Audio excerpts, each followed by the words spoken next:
My first question is, what's your real name? Ooh.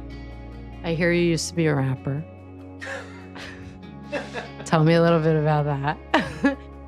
What we do is every quarter, we have something on the calendar where we review our previous quarter and then look ahead at the next quarter. We do that for ourselves personally, like for your business, my business, and we talk through it, but we do it for our relationship as well. My grandma is just a different specimen. My grandma would be like, you gotta drink a coffee, eat an Edmonds pound cake, and like have lemonade at least four times a day. The woman doesn't drink water. No, She does. hates water. She hates the taste of water. You guys, he gets angry. Like, you would not think that at all. I even have people asking me, random people ask me, does he get angry? Like, is he calm all the time? Hey, everybody. This might not sound like Jay Abbasi because it's not. This is Alexandra Abbasi, Preziosi, whatever last name I choose to go by today. But I guess today out of respect, I'll go by Alexandra Abbasi. You haven't officially changed it though. No. When's that I shouldn't be talking like this. In the video, I'm saying. Maybe it'll be better audio-wise. But it would definitely be better audio-wise. That mic's picking you up, wherever you sit. All right. This was my intro. You're doing great. I know, but you're talking during it. Okay, I'll stop. All right. Today, my guest here is Jay Abbasi, former host of this podcast. Introduce yourself. Hello. Great to be here. Excited. Okay, my first question is, what's your real name? Ooh, that's my real. I think I've shared that with people before on the podcast. So my real name is Jassim, Jassim, as in mother. And the story behind Jay is my grandfather used to call me Mr. J. He was the only one who called me that. Yeah. So when I was young, I remember I'd be in Cliffside Park. I'd be at my grandparents' house. And he would come down the stairs and he'd be like, is that Mr. J? And he was the only one who called me Jay. And so there's kind of endearment behind it. And then when I got into sales, Jasmine was just something people couldn't pronounce. Sure. Yeah, I mean, I would hear it all. Jasmine, Hasim, Jasim. I remember once it was in music class. I think it was music class. Yeah. I played the saxophone. You remember? And the teacher was like, Jasmine Abbasi. And people are like, yeah.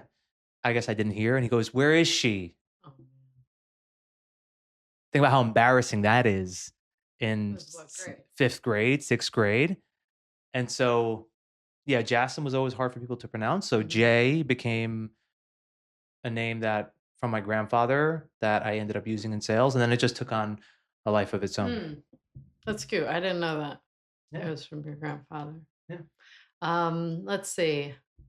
On the note of school, because I guess right now you're a very polished professional speaker man.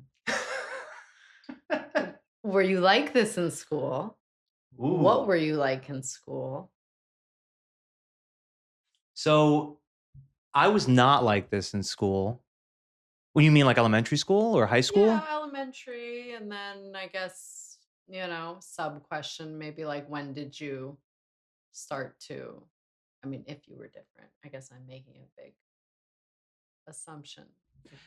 Yeah, so I'd say I was always good at performing at school. Like, I didn't do a lot of theater, but if I had to, I was able to kind of turn it on, be on stage and put on a performance. And I liked it. Like a talent show. Yeah, like a talent show. And so I would do good there. I don't think when I would speak to people, I was as articulate as I am now. I don't think so. I think I probably would get more nervous and insecure, especially if I was talking to a girl or a pretty girl. Like, I would be really nervous. I was more quiet. And it wasn't until yeah, like after my college, when I started to really study communication and Mm. confidence and personal development, did I then learn how to speak with a bit more confidence, how to tell stories, how to use analogy and metaphor. So no, I'd say part of it is natural in that the performer in me was natural. I think that's something that I was born with, and I just found is a very natural thing.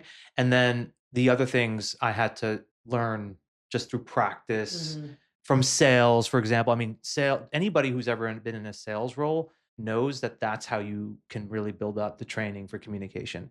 And so, being a waiter at Chili's to selling furniture when I was in college to working at Solar City outdoor sales to then Tesla, I think Mhm. that's where I got most of my training in. Mm. I guess on that note, I'm a little curious about the time that you were in finance, which is completely different than sales and even what you're doing now. And always kind of feeling, or it sounds like you've always kind of felt like the performance, the communication, that was more of your groove. How did you feel when you were in a position that wasn't really as much in alignment with kind of those natural talents or just things that you were a little bit, I don't know how I wanna say it, like, almost like more naturally, like, gifted at? Like, how did you feel in that type of a role? Yeah, I think there was a part of me that was curious to just discover what it was that Mm. I really liked and loved. I was in client services for this finance company where they did a lot of like options trading, forex trading, and I then moved into a treasury manager position. And I think the part I liked about it was the leadership part. Like I liked being able to coach people and give feedback and build a team, a culture. I remember we did this thing where, and this is probably something that sparked my later interest in training, Mm. was I created a game. It was like Treasury Jeopardy for the group. That's So yeah, so what I did was I rented out one of the conference rooms and I created a Jeopardy game and I made it competitive to where I forgot what the winner got, to be honest. And it was based off of just knowledge mm, of our systems and how to do things. If this happens, what do you do? And I loved it. I loved the build up. I loved like marketing it. I loved getting my people involved in it. The other things of like, approving wire transfers and going through compliance paperwork and stuff, absolutely not something I was interested in. So what I think I did was I kind of found ways mm, to do the things I like to do in a way that they let me. And it, I think, revealed to me that some of the things that, people who are more into like administrative work, that was not for me at all. right.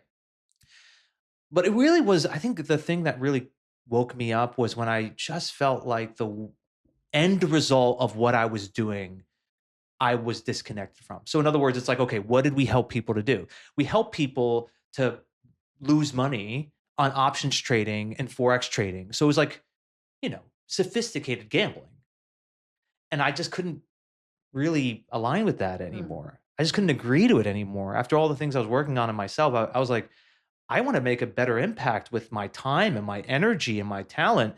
And that's when I looked into renewable energy because I felt like that was something I believed in, mhm, even if it meant I had to take a step back in my mm, career. mm. That's cool. Um, I don't have any questions prepared, so let's see. Um, I'm trying to get like personal. I'm trying to think of like personal things. Like personal.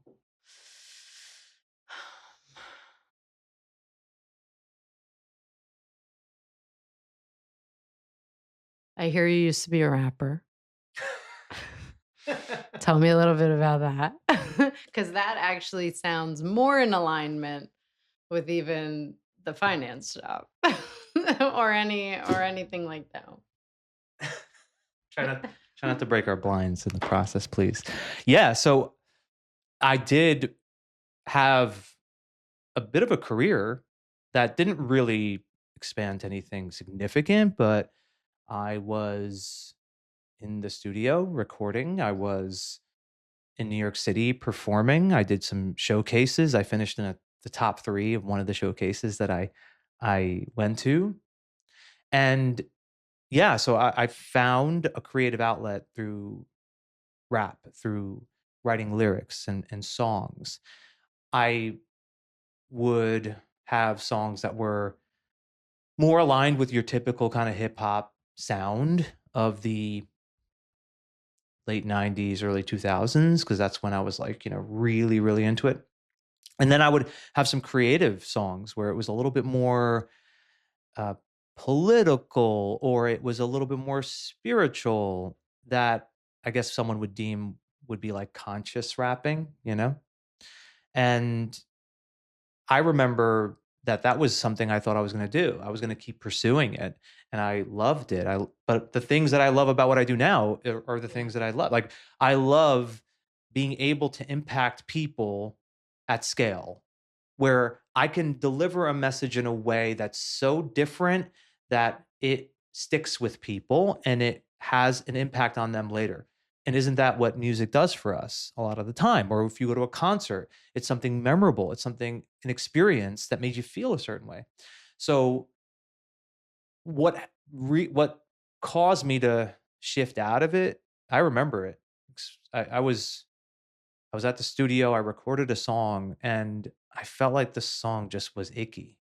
Like, it was like about making money, and it was like trying to fit into what record labels might want to hear, and it would be more radio friendly. And I remember listening to it feeling like, geez, this is going to be my legacy. This is what I'm talking about. I'm doing this just to try to get attention from people who signed artists. And so, and my daughter was, well, how old is Amelia probably at this time? I don't know, maybe a year old, I think. It was a while ago. And it was just something I couldn't continue doing. Mm. I just couldn't keep going. I was like, that's enough of this. And I just kind of cold turkey stopped. And when I reflect back, because it could sound like I quit, or something. I don't feel that way. I feel like I made a decision. I made a decision on the kind of work that I wanted to do long term. And I just felt like music was not the route that I wanted to go down Mhm. anymore. Mhm. Yeah. And I mean, a lot of your, at least now, you're still able to incorporate a lot of the creative storytelling in your talks and everything too. So it kind of like came full circle. I mean, do you feel that way? Yeah, I mean, I use a lot of creative storytelling. Sometimes I'll even include some poetry, some rhyming in it, because I do still have a love for, I guess, spoken word. I just love Mhm. language. I love how we can use language to change someone's thoughts, change an idea. To me, that's so cool that we can do that. And so I still have a huge admiration for people who are able to do this in music. I've talked about J. Cole on my podcasts and how much I love J. Cole. Uh, People like Tupac and Eminem, or Lupe Fiasco, people who have this incredible ability through their music to impart a shift in your thinking. Rap is just one form of that. But yeah, I'd say I'm always thinking about it. I'm always thinking about, what's a new analogy? What's a new metaphor? How can I explain this through a story, either from my personal experience, or if it's even fictional, like a parable of sorts, an allegory? Mm. Can I then use that to then open up a new way of thinking for the people listening? Yeah, that's cool. And it seems that, anytime you're telling a story with a message, it resonates a little bit better than when you just tell somebody the same teaching without any kind of like, you know, creativity to it. Cut this out. Cut the Um, moving? What? Cut this out? No, I'm just saying cutting my explanation. I'm trying to be a podcast host. I don't have a lot of experience. I think you're with doing this. phenomenal. I'm not going to cut it out. And I feel like I'm just interrogating you. Like I want to just talk to you, but like I know a lot of these things, so I don't know how to make it like a naturally flowing conversation. Well, you don't have to ask me a question all the time. Just don't just stop talking. I mean, that's it's interesting. Like I before I You are talking. No. What I mean is when I prep someone for a podcast, I always say the same thing to everyone. And sometimes I don't want to say people get offended, but they're almost like duh. Okay. However, here's the deal, right? So, this is what I say to a guest. I say, of course, sometimes I'm going to be asking you questions, but sometimes I'm just going to say something and I'm going to stop speaking. And I don't want you to feel like you have to wait for the question. You have every right to jump in, interrupt me, because the natural flowing conversation doesn't always question, answer. That's it's weird. Yeah. But I'm saying don't feel like you have to. Just feel like you could say something and stop. Okay. Don't feel the pressure of feeling like, what's the next question? Just say whatever's on your mind, and then I'll get the cue, and I'll understand it's time for me to say something. Okay. What's on my mind? Well, I'm thinking of my own rap career. Well, tell me about it. Tell me about your rap career. No, I'm supposed to be. No, it's okay. Tell me. My rap career, let's see. I think the only person who was really, maybe 2 or 3 people were fans of my rap career. That's all you One need. being my grandma, maybe Rima, Sylvia, Diana. They think, it's funny, but what is there to say? I used to write some parody raps when I was in high school, and I recorded some of them on my phone and on Tumblr, if anyone remembers that. My username was it was like something stupid. It was like what your mama says. That was what it was. And yeah, I write some here and there. I share them with you. You got but bars. that's it. Yeah. Maybe we could duo one day. Well, we almost did it. Yeah, we almost did. For our wedding, we almost made a duo parody rap, but we just kind of, I guess, ran out of time. We just didn't really prioritize it. We had some ideas. Well, I remember the session. There was a writing session. And I wrote some bars, and you were kind of getting, remember, you were getting a little stuck. I wrote some bars, and you were like, I need more time. And it just, you got busy. I remember. Yeah. Well, I kind of remember, well, I don't remember what the instrumental was supposed to be either. I know we thought of a lot of different ones, and I think my favorite one that I really wanted us to do was rah, rah, like a dungeon dragon. That's the Eminem Nicki Minaj. That would be great, but I don't know. It was a little fast for me. I'm not like a fast lyricist. Lyricist. Your punchlines. Your punchline, you're building up the bar. Yeah. By bar. I have a quick hit. Right. Slower pace, But what I think we did was even better. Yeah. So what we did was we roasted people in the audience. And so I thought that was one of the most memorable parts of our wedding. Yeah, I agree. Because it was worked out. It was really unexpected, right? It was like, oh, people come to a wedding and they hear the toasts and all that, which we did do. And then towards the end, we had a planned roast of certain people in the audience, and we went around and got huge laughs. Yeah. I think it did really, really well. But some people were saying, we loved your sketch. Right. We loved your sketch. They called it everything other than like a roast. But yeah, that was the idea. So let's see, what else can I talk to you about? We talk a lot. We do. I think that's the other thing. Well, what would we be talking about right now? Yeah, what do we need to talk about? Well, we want to do our attic. We want to do our attic. We want to do our shed. We were supposed to meet with people. We were supposed to talk about that because we had our quarterly check-in scheduled for today, but we didn't do it. So I think that's something to talk about. So what we do is every quarter, we have something on the calendar where we review our previous quarter and then look ahead at the next quarter.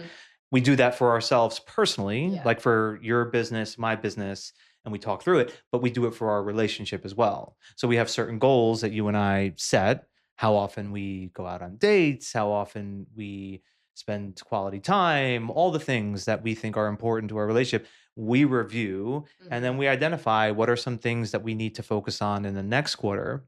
And I love it. I've actually shared that with a few clients of mine, like some old one-on-one coaching clients, and they were like, that's amazing. I want to start doing that. And they implemented it. Yeah, that's cool. But yeah, I guess the other thing that I liked that came out of the quarterly check-ins too, or two of my favorite things I think that have come out of the quarterly check-ins is the one fancy date night that we do.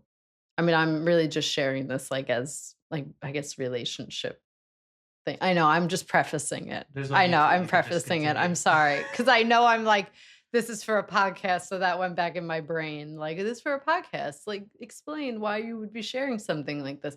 Okay. The fancy date night, we get dressed up. We do get dressed up. Yeah, we do once a month. Well, we're supposed to do that tonight. I guess this is our fancy date night. Oh, is it? Right? Yeah, I guess so. Yeah. I was kind of dressed. Well, I'm not going to. All right. Change. Nah, it's fine because this is kind of casual. I mean, the place I don't think is very fancy, but anyway, the fancy date night once a month. And then our Friday coffees. I think that was originally my thought about like, I want to feel retired in a way, even though we're not really retired. But I love that because it kind of gives us like, also we work for ourselves. It's like, why don't we take some time in the morning because we can to, like have a coffee and go to the gym and stuff like that. So I like that. Well, I think that was your idea. Yeah, no, I just said that. I'm saying I'm giving credit because it was a great idea. It was your idea and I love it. Yeah, we do that every now and then we miss a Friday because we have like something going on, but normally we go around, what is it, like 6:30, and then we just sit, have coffee, and then we go to the gym, and then we come home. Right. I love it. And yeah, I mean, the fancy date night idea was inspired by wanting to just be more intentional about dressing up and making an event out of a date night. Because otherwise, what's a date night? It could be just like, we're going to the diner to eat dinner. And it's like, okay, that's fine. It's nice to do that. But why not do something that is a little bit more, I don't know, memorable, a novel experience, which I do think helps with relationships. Yeah, I agree. And also, I'm not like, I don't know, I'm not one to just get dressed up for no reason. So it kind of helps push me and be like, okay, like get it together once a month at least. Okay, what else is going on? What else is going on? What else is going on with you? Well, I just learned about Claude. I'm not prepared to talk about Claude, but you could talk about Claude. I mean, that's it's on my mind. This is about you. Well, yeah, I think that it was Jackie, right, in our mastermind. She told us about Claude, which is an AI similar to ChatGPT, but I just started playing around with it and I spent hours with it and just feeding it and giving it. I wrote a whole document. I told you, a whole document about me, like my whole life story from birth till now. And I then told it what goals I want and what I hope to achieve with my business. And it then asked me a few questions. Well, I told it to ask me questions. I said, first, before you even give me any strategies, ask me some questions. And it asked me some questions. I then answered those questions. And then it gave me a few strategies to get started on right away. And they were excellent. So I guess what's maybe worth diving into a little is what, I guess for me, what I'm interested in is how to use AI without it becoming inauthentic. Because here's what my problem was. I was using AI with ChatGPT and I felt like it felt icky to me. It felt gross. It felt like everything it was spitting out was just this agreeable, annoying cheerleader that tried to make me sound like some cliche content creator. And I hated it. So I don't really use it anymore for captions of my content to help me with refining things. I don't use it. I write everything from scratch now because I just hated it. I'd have to fix everything anyway. So why not just write it from the heart versus asking it to write something. And then I have to go through, edit it all to make it sound somewhat authentic. I hated how it would make me sound. So I'm excited about Claude because it seems to have a little bit of a different thing. But how do you use AI? How are you using it in your day to day? Well, this podcast is sponsored by Claude. Can we say that? I don't know if I can say that. We are not actually. It's a joke. It's a joke. It's a joke. How am I using AI? Let's see. I mean, I definitely use ChatGPT. I also downloaded Club, but I didn't. This was yesterday, so I haven't really used it. But I have my newsletter every week that I send out. That helps me. I mean, I write the idea. I write some things that I want to include in the article, but I mean, it writes it and then I edit it so that it doesn't look like ChatGPT wrote the whole thing. And then I'll delete stuff and I'll add some other things. So I don't have that big of a problem with ChatGPT. It definitely saves me a ton of time because something like that, I mean, it'll take me a little while to write it from scratch, you know? And then just like some personal things like gifts for people. You know, it's helped me with that. It's helped me with that. Yeah. I think it's given me ideas. I'm not saying that everything that it spit out was like a win, but it made me think of something else. Yeah. You know, Yeah. so like that, and yeah, just like diagnosing grandma stuff. No Yeah, joke. right. Like, you know, the doctors did not give her the proper diagnosis, and I did along with ChatGPT. So it's like I can't say that I hate it or it's not useful because I think for things like that, and not to say that it's 100%, it's going to be right all the time, but it definitely, that's what it is, right? It's gathering all of the data on the internet to think about what the solution could be to the question that you're asking it. So I think even for like more tactical things, because you're talking like creative stuff, I can almost understand that it's not as good because it's supposed to be creative. It's supposed to be original and it's not really coming up with original thought, you know? Yeah. But things like, I don't know, a diagnosis even, it almost makes sense that it would be closer to accurate-ish for something like that, you know? Yeah. I think we talked about this yesterday. We were saying, or 2 days ago, we were saying for creativity, it's not going to be a good tool. It isn't a good tool.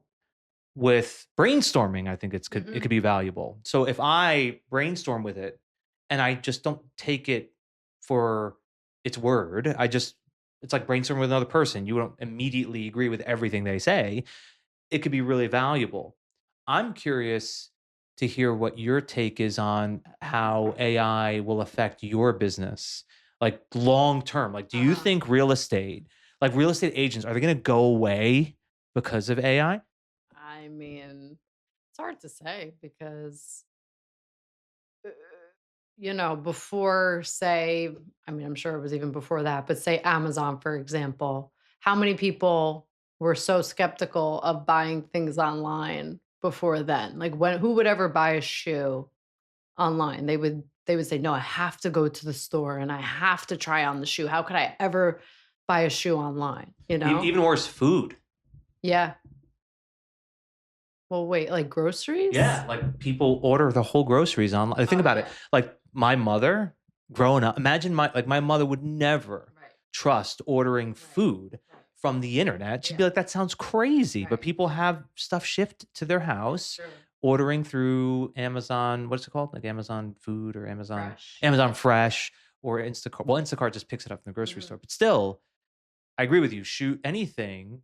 So your point is like, okay, people would have never thought doing that years ago.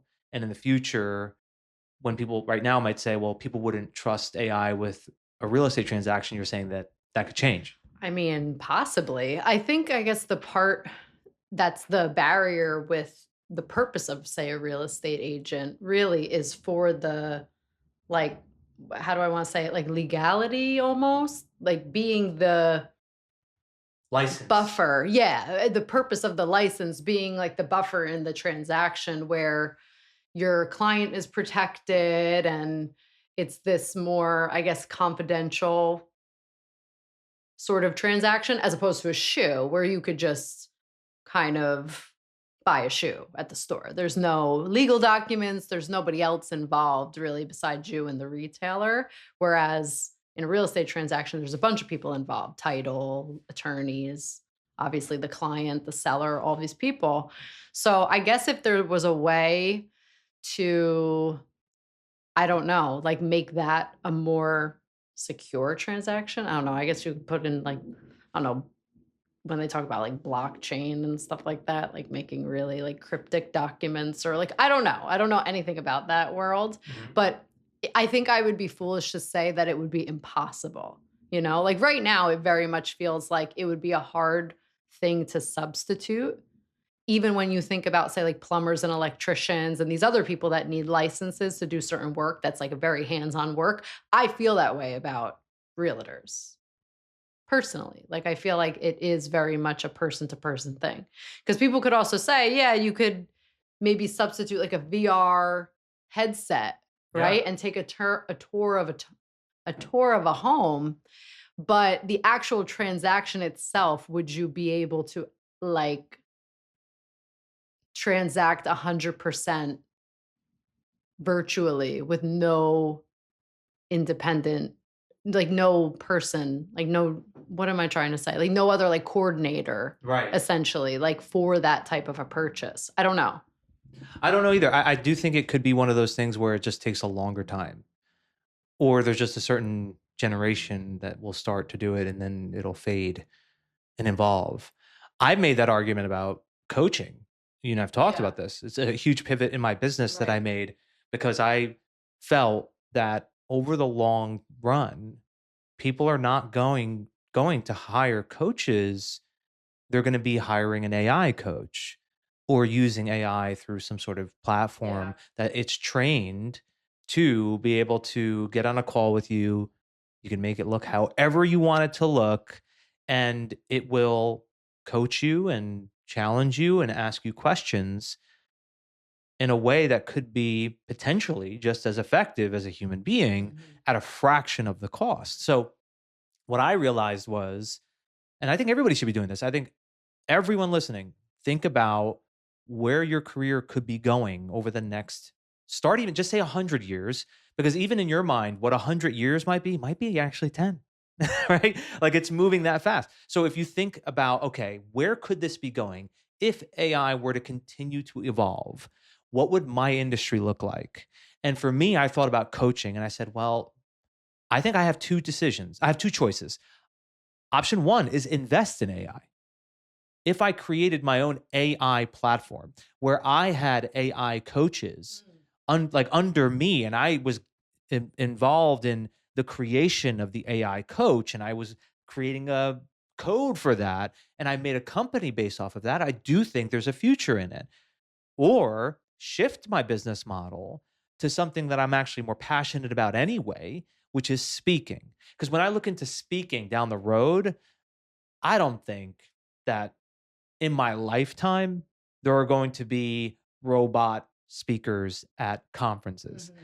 And I don't see conferences going away. I don't see people saying, oh, I'm going to just stop going to conferences because of technological advancement. I think people still will want that in person touch, Right. at least in my lifetime. That's what I feel. Yeah. So it was a pivot in my own business to say, you know what? I want to do this anyway because this is what I love. And this is where I feel like I can make the greatest impact. And it's the smart business decision in the long run because I think I'll have more opportunity. I won't have to feel like I'm losing business to technological advancement, since keynote speaking and the kind of workshops I do will still be really important even when AI, let's say, starts to really get into the coaching world. Mhm. So, well, I would agree with you because I'd make the assumption that AI would be so commonplace over time that people in your space, the speaking, entertainment, even, I'll kind of lump it into the same category. You you'll more than likely, I'm thinking people will be in a position where they're craving that human interaction because they don't have it in a lot of other aspects of their life. Right. So like an event or something like that would actually be, I mean, maybe even more like more desirable down the line. Yeah. Then again, somebody might argue, you know, Tupac hologram. I don't know. I mean, I don't know. That seemed to get a negative. I know. Well, it was mostly because he's passed. I Yeah. think that was the big problem. The posthumous. Something Posthumous. Posthumous. I don't know. But yeah, I think that was the big problem. but I don't know. That's a lot of money, I'm sure. It's Like, a lot that's of money. Huge investment. It's a lot of money. And I think it's like, okay, it's cool. I remember they had the hologram for an election. I was watching, I was like on CNN or something, one of the elections. And they had like will.i.am appear in their CNN studio to talk to them. And I was like, it did not, like, it was kind of cool. Like, oh, the technology's cool. But then I was like, that's enough of this. It's just weird. It's not like, I don't know. How can it be better? Like, how can a hologram be better than the person actually being there? I don't see it.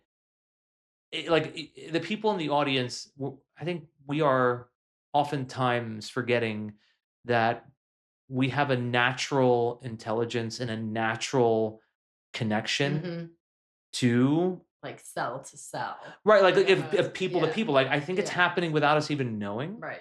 So when you see something that's that inauthentic, you don't feel connected to it anymore. I genuinely feel that, and I get that. And maybe I'm making my own argument against what I was saying about AI coaching. I just feel like there are going to be groups of people where they're like, I just want help. And I don't, like, for example, with business coaching, I just want help and it doesn't need to feel like human to human. That's different than therapy. Like, I think therapy, I think people will want to talk to another human being, and that makes sense. And probably they don't feel as comfortable connecting with an AI over something that's like a personal challenge or a mental health issue. Yeah. But I'm not a therapist, you know, that's not my line of work. Yeah. But that makes sense. I mean, I think it makes sense that people, I mean, even myself who, I mean, I don't know. I guess I'm kind of a people person, but I don't like to be around people a lot or talk to a lot of people like at one time. But like I definitely talk to a lot of people at one time. You mean, like, well, you know, like a group or like like at a party, I guess, or like to be the center of attention and like 6 people. Is that what you meant? Well, a center of attention, that's like a whole nother thing. Yeah, you don't like No, that. I'm just saying, like, if there were, say, 4 other people at this table. Mhm. I mean, I'm even feeling it right now, feeling like, I don't know, I just have this, whatever, I don't know what I'm saying. Anyway, what was I talking about? You were saying being around people. A human to human. Yeah. Right, like even me who is introverted, you know, like where I'd rather kind of be in the closet with the door shut, Sitting on the floor. laying. I would still rather speak to a person about whether it is getting coaching or a therapist than some robot. Yeah. You know what I mean? Like, Yeah. because it's like you do naturally feel like more understood by a human who's had either experience like you have, or, you know, like I don't think like even people who, I guess you could argue the generations after us are so engrossed with like technology, and people say, oh, they're like, you know, closed off from human interaction and Yeah. stuff like that. I don't know. I feel like it's just natural to feel like you want to talk to a human being at some point, like depending on what it's for. Well, one of the things that I still see that gives me hope is we saw it the other day. It was a warm day. It was like 73 degrees. And there were kids on their bikes. Right? Remember? I was like, oh, this is amazing. This is great. We're still seeing some of that. they're not just sitting indoors on a cell phone, like watching TikTok videos and stuff that like the whole world is saying that that's what this younger generation's doing. It's nice that you still get to see kids who go into the park. Maybe it's not enough, maybe whatever, but I think it's to your point of like even kids of this generation still want to be hanging around other kids and still want to do something where they're not just staring at screens. Yeah, I will say though, those kids were like, I don't know, 13, and it looked like they were just riding a bike for the first time. Well, remember we went bowling? Like, wow. Oh, stop. That was funny. Bowling. Tell the Oh story. my Yeah. God. These kids, they were older than that. They were 16, Yeah. 17. No idea how to just be at a bowling alley. Forget bowling. They were just like taking balls from other people's lane. They just didn't know how to do anything. And I was like, it was literally their first time at a bowling alley. Yeah. I mean, the amount of birthdays I've had at a bowling alley from 5 to, I don't know, 14. I've had at least, I don't know, 4 birthdays. They've never been to a birthday party at a bowling alley. Like, in the least, the etiquette was completely, it was not there. I do remember they were just taking balls from every lane. And I maybe they didn't know that the ball was coming back. Like, I don't know. Like, did they think that it ate the ball? Yeah, it's gone. The ball was. Oh, this is like Wii bowling. Right. This is like Wii bowling. It was always gonna just like appear in my hand. Yeah, like the ball just was eaten by the lane after they rolled it. And what else were they doing? Yeah, I just remember they were just throwing the ball like it was like they had no form, no technique. There were like 12 of them too. Yeah, it was a good big group. It was a big sample size. Yeah. Okay, so that's on the topic of The topic of bowling? Is that what the you're about to topic say? of bowling, Yeah. technological advancements. What's our favorite show? There's only one show. There's one show. What There's is it? only one show even worth talking about historically In the history of TV programs. in the history of TV programs. The Sopranos. Oh yeah. It's the best. You know, it's funny because when I was growing up, I mean, it was rated MA, and obviously I had a parental block on my TV that I put on myself, of course. Anything TV 14 or over, I was not allowed to watch, according to me.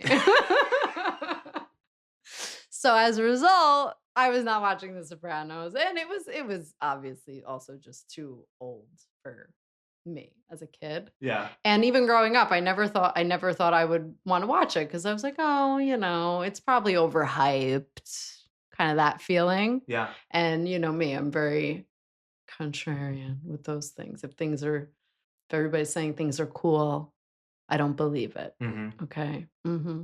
Yeah, I'm better than you. But Sopranos, it's not overhyped. It's not over. It's just underhyped. the best show. And especially, and I know we definitely feel a certain way too, being in Jersey. Yeah. And the whole show, where it is because it's shot in Jersey, set in Jersey, and even the vernacular and like the slang and stuff, the Jersey slang, the Newark Italian, like even the way you say Newark. I never said Newark the way you say Newark. You say Newark. I say Newark. Well, when I was growing up, I would say Newark. Right, that's what I'm saying. Yeah, Newark. I've never heard and it then said I that way. kind of like started to try and say Newark, and then I couldn't say it. I just don't like it. So I think where I landed was the mix. So what did I say? Well, you say like Newark. Newark. Newark. But it's still like more a like Newark. Yeah, it's more Newark than Newark. Like you don't have an A in there. It's Nork. It's Newark. Yeah, like fork. Right, like right. And I always grew up saying Newark. Well, I mean, we grew up a little bit differently. Like my mom and my grandma and my dad and everybody, they say Newark Right. because they grew up there. They're from there. Right. So I guess it's maybe like I don't even know if people who live in Newark now Say say Newark. They probably do. Maybe. I'm gonna assume, It's just changed over the years. But The Sopranos, Yeah. when I was growing up, I did watch it with my dad. Right. And my dad loved the show. It was his favorite show. But it's funny because my dad was very religious. He was a very conservative man. Yeah. That And is funny. yeah. And like there are parts. So everyone listening, don't watch this with your kids. Because I hope so, just in case, right? Because there's nudity, there's violence, drugs, bad language. But I think my dad just loved the show so much that he just didn't care. Or he would say, like, close your eyes, you know, and I would, close my eyes, but maybe I'd peek, And we watched it together all the time. And I remember the big moments. Like I remember, and I won't spoil it for anyone who hasn't watched the show and wants to watch it. The big moments where something happened, it was like it was a big deal. People would be talking about it. Like that's how big the show was. I think that for people who didn't live through it, they don't know how powerful that show was at the time. Like it was Game of Thrones before Game of Thrones. It was the show people watched during I guess it's early 2000s, right? And Gandolfini grew up in the town that I grew up in. I remember we found him in our yearbook, or one of the old yearbooks of Park Ridge. That's where I grew up. And he dated one of our Spanish teachers who was still a Spanish teacher at the time because she went to school with him and she stayed in Park Ridge and became a teacher there. And so there's a lot of pride Rightfully so. for Gandolfini. Like I went to the same school he went to. I would eat at the same diner he ate at.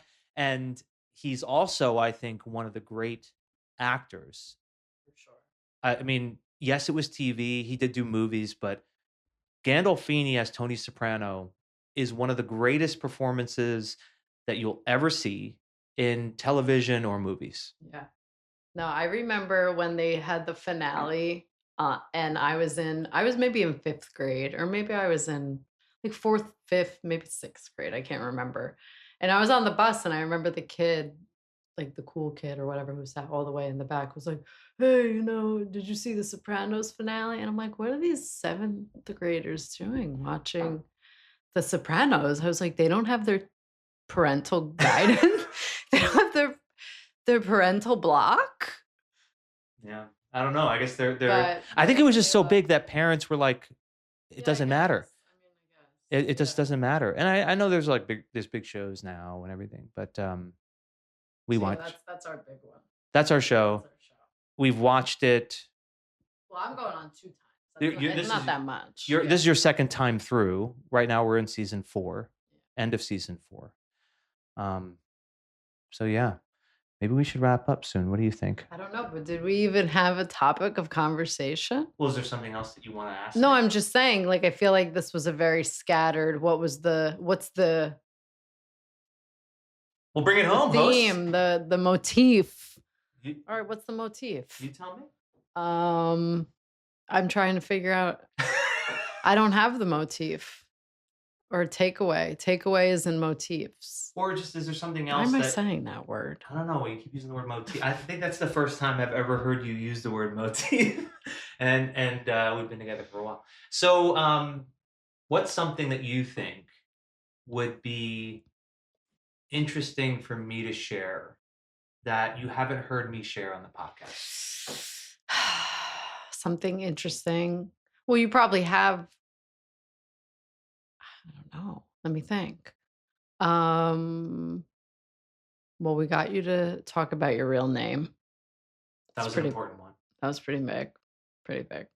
We got you to talk about you being a rapper. It's pretty big. Never talked about that, really. I think I have. Really? I think so. Okay. But it's okay. I don't think I talked about it as much as I did just now. I am a car enthusiast, as you know. Well, your car is a special vehicle. Tell us about your special. What's the name of your car again? It's a 2016 Honda HR-V. No, but you have a name for it. Oh, the Italian Stallion. I mean, it's basically my grandma. What's the word I'm looking for? Personified. It's basically a personification of my grandma. Well, you're gonna my have to talk car. about your grandma. Well, my grandma is just a different specimen. Her life does not. She doesn't live in accordance to the ordinary person's rules of life, nor does she have to, because she's just a different species altogether. We always say my grandma has more than 9 lives. We call her like, she loves cats and stuff, but it's true. But anyway, how am I saying this? Oh yeah, my grandma personified. So like my grandma is just, she's just has. Well, how old's your grandma? Oh, my grandma's 91. Right. Hopefully getting out of the hospital tomorrow, but just another point in her 9+ lives. And similar to my car, the thing just keeps going, keeps pumping. Oh, no. I mean, maybe I need a tire change here and there, a battery, like one battery, or maybe 2 batteries throughout 10+ years I've had it. Has 2,000, almost 260,000 miles. Chugging along. It's a beast. Yeah. So it doesn't sound great all the time. Well, no. I mean, No. It's mostly because you're in a Tesla. So the relative yeah, I guess that's true. sound, like that's not fair. Well, yeah, I'm right. But at the same time, I guess in the way you're saying it personifies Granny, like sometimes Granny might make a noise or do something where you're like, oh man. Like, wait a second. Yeah. But then she turns out dangerous. But she turns out to be totally okay. She turns out to be. She's also like one of those things where it's like 1 in a million people this would happen to, or like recover from this, or whatever it is. It's like, that's grandma. Yeah, like didn't everybody around you, your family got COVID, but she didn't? Yeah. Never got COVID without a shot or anything. How many? I mean, there's countless stories. Countless. And she's not like a healthy person. Let's be No, right. That's what I'm trying to say. Like, she does not have to follow the rules. Like all of the people on Instagram telling you have to eat healthy, take creatine, whatever. My grandma would be like, you gotta drink a coffee, eat an Edmonds pound cake, and like have lemonade at least four times a day. The woman doesn't drink water. No, she does. She hates water. She hates the taste of water. That almost should even tell you that she's built differently, because we're like, what, 70% water? Yeah. 75% water. So like her body rejects it. Yeah. She needs like a sugary, caffeinated thing to keep her going. She's an incredible specimen. I think she needs to be studied. She needs to be studied. I agree. I guess that's kind of the point of genetics and how much that plays into everything. Like, as much as I would love to be able to eat whatever I want and live the granny life and have that kind of lifestyle, right? Like, and then live to 91. I just don't think it's in the cards. I just don't think so. And it's like, you got to be real about it. I think it's in the cards for you though. I think you could eat hot dogs on the daily, never drink water, and have pound cake for breakfast every single day, and you're probably going to be all right. Whereas for me, that might cut my life down to to 51, and I'm out of here. I'd agree with that. I mean, I guess we'll see. I don't know. No, find out. We'll find out at some point. But yeah, I'm probably making it. I think you're like one thing that's a a real thing is that Alex alludes to me dying before her.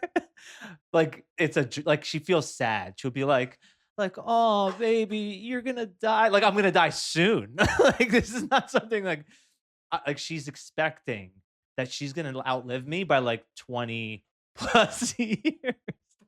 I am prepared for that. And yeah, like sometimes I'll just look at you and be like, I'm gonna miss you.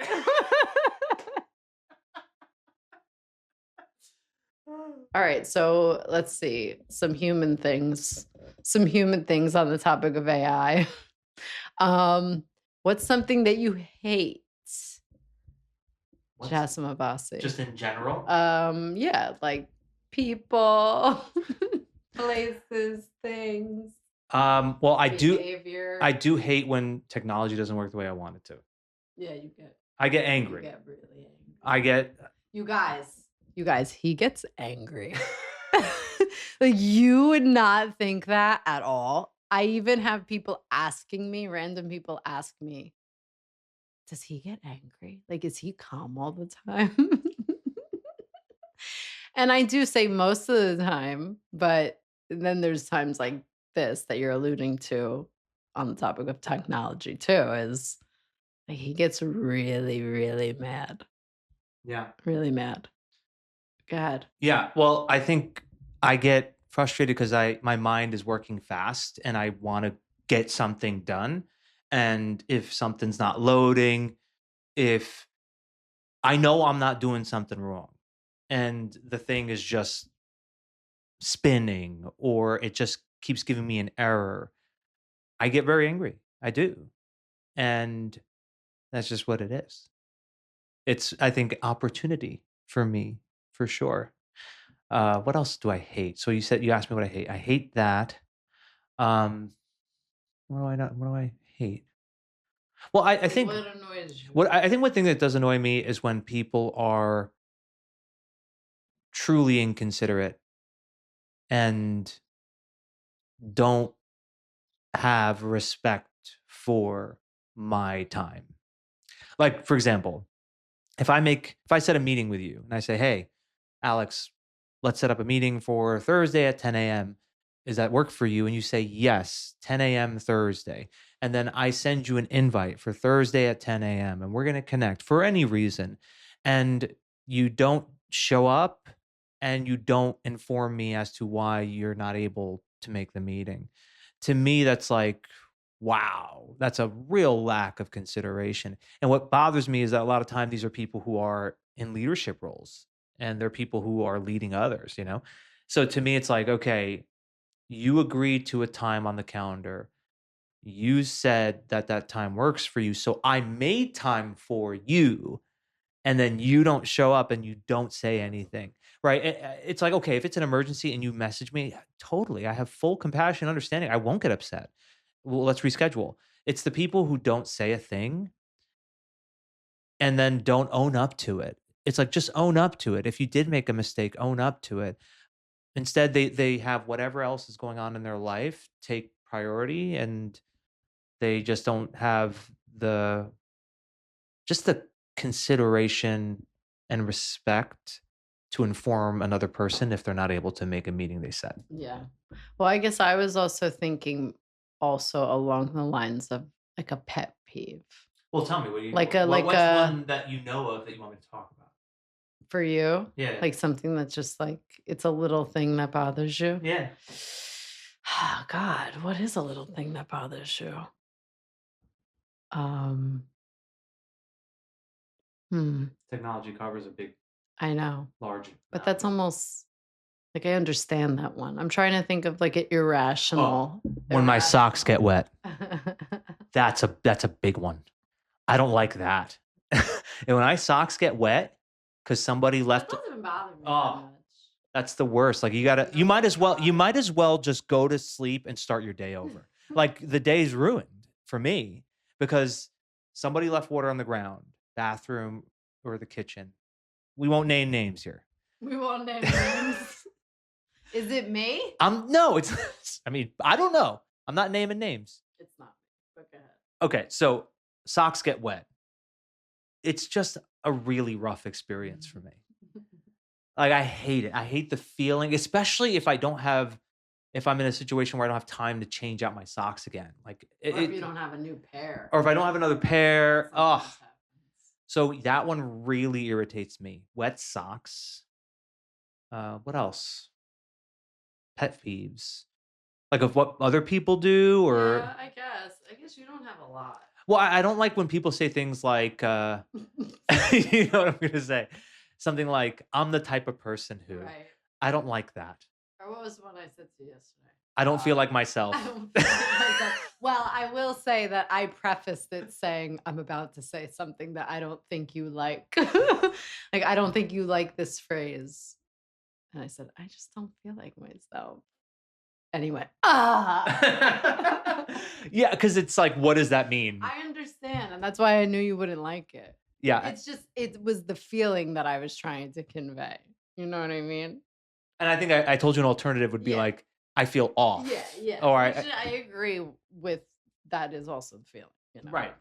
But yeah, so the reason I don't like I'm the type of person who, it's like, same idea, I guess. right, the category of you're a type of person. Here's one that really upsets me or irritates me is when people said, I'm sure you saw it on my Instagram. I'm sure. Oh my God, that one drives me nuts. It's like, you assume that I'm spending my day observing you on Instagram. People really do say that. They're like, oh yeah, like I'm sure you saw I went to France or whatever. And you probably saw. Did I see that? Like, there's one person, I'm not going to, you know who I'm talking about. You told me who did this quite a bit. Do you remember who I'm talking about? Where it was like the person posts on Instagram all the time. And they were like, yeah, you probably saw this. And you probably saw, like, the whole conversation was around the things that this person experienced and then shared on Instagram. It's a wild assumption. It's interesting. Yeah, go ahead. And it's just like, it's evidence of self-absorption. And you know how much that bothers me. And that's like one of the things that I hope to share in all of my messaging to the world and the book that I'm writing is that we have to get out of self-absorption. Yeah. And it's just when I see evidence of self-absorption, I get bothered. Yeah.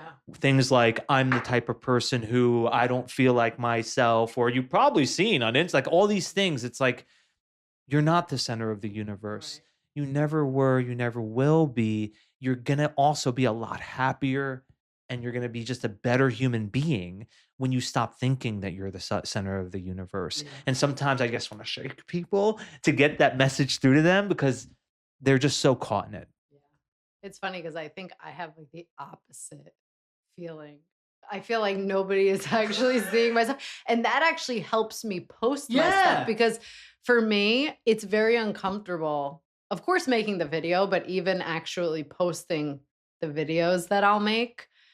If I think for too long, like, oh my God, everybody's going to see this and it's weird and it's definitely not perfect, I don't even think about it. I'm like, no, nobody's going to see it anyway. And I'm fine with that. I rather it be from that way than feel like I'm assuming that everybody is going to see it, you know? But I do think that's why your content does so well. Like, I think that it's because you're like, I don't care if it's imperfect. I really don't. Like, yeah, I don't like the way I sound a lot of the time. I don't like the way I look a lot of the time. And the message isn't perfect either.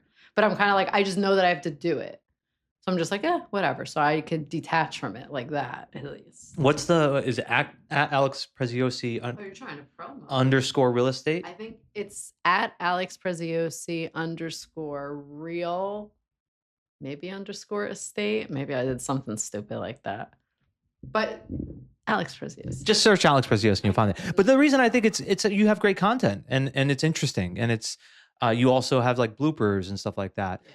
And it's, you kind of laugh at yourself. And I think that that's a better approach, you know, than the pay attention to me, pay attention to me, pay attention to me. You know, I think I can learn from you. I think that you have this very just authentic way of showing up in your content. And I think people like it. I do. I think that you get so many views and likes, and you don't have this million follower count or anything like that, because people like it, and that people keep coming back for more of your content. Yeah, I mean, it doesn't do as well as my Bob Ross account, as you know. my Bob Ross account. Oh, this one is worth sharing, okay? At Ross Mazing, ROSSMAZING. I have tens of thousands of followers. You do. I do. I have millions of views. Mm-hmm. I do. I think. No, I don't. I maybe have like tens of thousands of views, and it is all copyright infringement. So I can't monetize it, but I do enjoy it. But I don't post on there anymore. But it's fun. I had the concept on point at the right time, and that was just it. Because you